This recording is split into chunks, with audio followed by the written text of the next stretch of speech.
Bibilisan ko po yung kwento kasi po masyado mahaba yung kwento. Yung isa ay hindi niya napatubo yung kanyang buto. Sabi ng hari sa kanyang doon sa hindi nagpatubo sa hindi tumubo na buto, bakit hindi tumubo yan?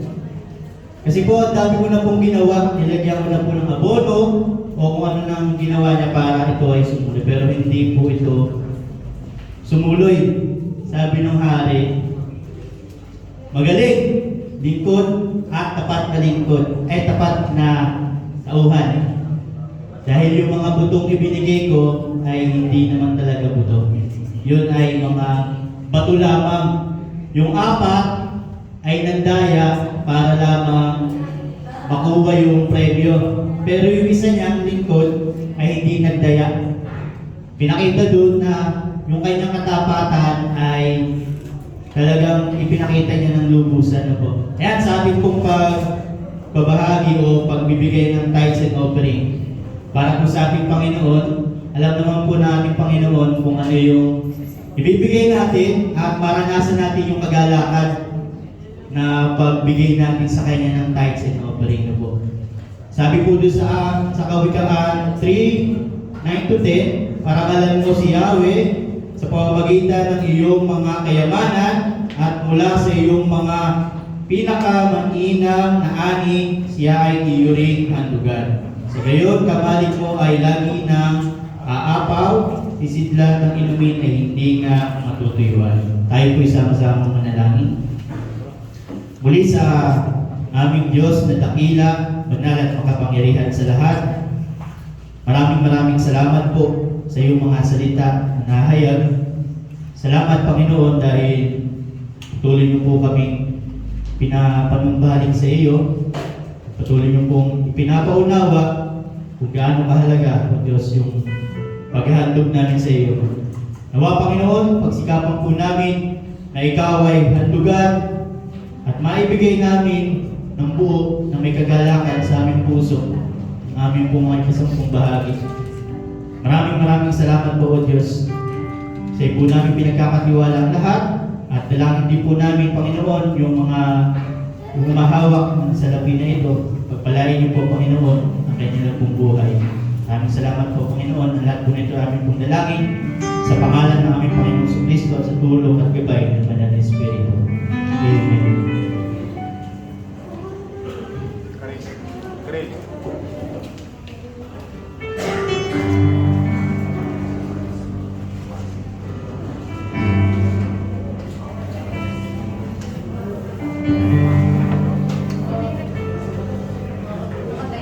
Hindi ko na pinalitan yan. Bayo na doon yung setup. Oh.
talaga ang mga kababaihan.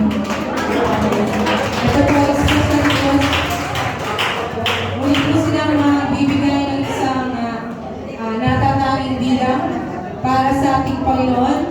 Nawa po ito ay inyong Sala naman eh. namnamin. Ano po, ito rin po ay para sa inyo.